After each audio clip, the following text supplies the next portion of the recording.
से ही पेंटिंग का बहुत शौक था।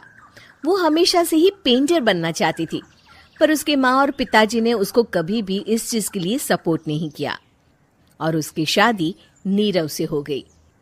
नीरव रजनी को बहुत प्यार करता था, पर रजनी हमेशा चुपचाप ही रहती। वो इस शादी से खुश नहीं थी। वो ये शादी नहीं करना चाहती थी। उसे तो हमेशा से पेंटर जो बनना था। अपने इस सपने को वो नहीं पूरा कर पाई, इसलिए वो हमेशा उदास रहती थी। रजनी, बहुत ही बढ़िया फिल्म लगी है, कल देखने चले? नहीं जी, कल मुझे बहुत काम है, मैं नहीं जा पाऊंगी। अच्छा तो कोई बात नहीं, संडे को चलते हैं। देखिए, मुझे फिल्म देखना पसंद नहीं है। आपको जाना है तो चले जाइए। नीरव को मना करके रजनी वहां से चली जाती है और अपने बैग को खोलकर उसमें बंद पड़े ब्रश और कलर्स को देखकर रोने लगती है। रजनी, चलो ना कहीं बाहर खाने चलते हैं, कुछ तुम्हारी पसंद का। जी, मुझे नहीं जाना, मेरी तबीयत ठीक नहीं है। रजनी वहां से चली जाती है। नीरव को समझ नहीं आता कि रजनी उससे इतना दूर क्यों रहती है। वो जब भी उसके साथ वक्त बिताना चाहता है, रजनी कोई ना कोई बहाना बना देती है। एक दिन घर पर कोई नहीं था। रजनी घर का सारा काम जल्दी से खत्म कर लेती है। घर पर अकेले होने के कारण वो सोचती है कि वो आज पेंटिंग करेगी।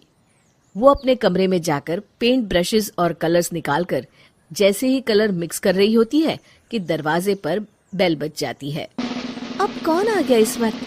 इतनी मुश्किल से तो मुझे पेंट करने का मौका मिला है। रजनी दरवाजा खोलती है तो उसकी सास अपनी सहेलियों के साथ खड़ी होती है और सब घर के अंदर आ जाते हैं। अरे बहू, सबको शरबत बनाकर पिला दे, बाहर तो बड़ी गर्मी है। उफ। जी। रजनी पेंट ना कर पाने से उदास हो जाती है।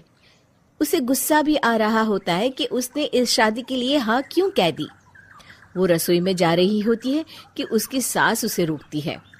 बहू, सबके खाने का भी इंतजाम कर लेना, आज का लंच तो ये सब यहीं करेगी। हाँ। रजनी बिना कुछ कहे रसोई में चली जाती है। सबके लिए खाना बनाती है। सब खाना खाते हैं और रजनी घड़ी देखती है कि ये सब कब जाएंगे ताकि वो अपनी पेंटिंग कर सके। जब शाम होती है तब सब चले जाते हैं अपने घर।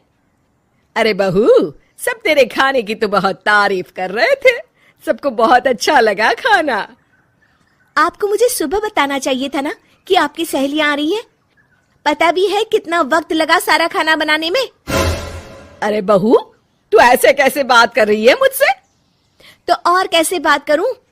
मैं इस घर की कोई नौकरानी नहीं हूं कि इतना काम करूंगी। रजनी अपने कमरे में जाकर दरवाजा बंद कर लेती है। शाम को जब नीरव आता है तो उसकी माँ उसे पूरी घटना के बारे में बताती है। क्या रजनी ने आपसे इस तरह बात की माँ? हाँ, और पता नहीं उसे क्या हो गया है, शाम से बाहर भी नहीं आई है। मैंने तो कई बार आवाज दी, खाना भी नहीं खाया उसने। तू ही बात करके देख ले बेटा।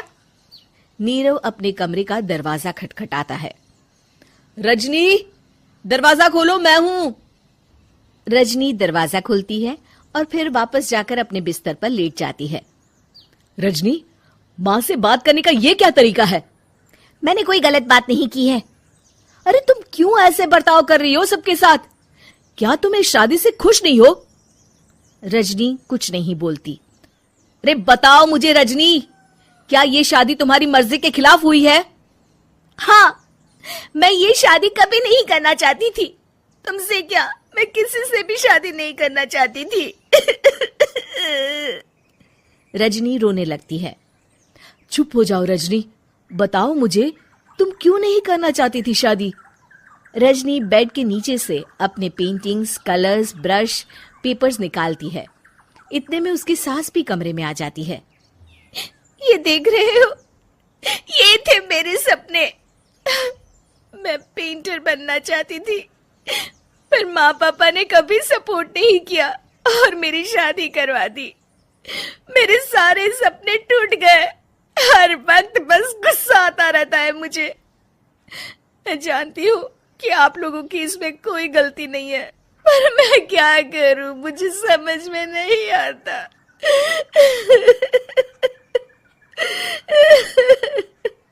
रजनी फूट फूट कर रोने लगती है। मुझे माफ कर दीजिए, आप दोनों के साथ मैं बहुत बुरा बर्ताव कर रही हूँ। अरे रजनी बेटा, चुप हो जाओ तुम। नीरव पानी लेकर आता है। ये लो पानी पियो और शांत हो जाओ। रजनी पानी पीती है और उसकी सास पेंटिंग्स देख रही होती है। अरे नीरव, हमें तो पता ही नहीं था कि हमारी बहू कलाकार है। अरे कितनी अच्छी पेंटिंग्स बनाई है, देखो तो। ये वाली तो मैं अपने कमरे में ले जाऊंगी।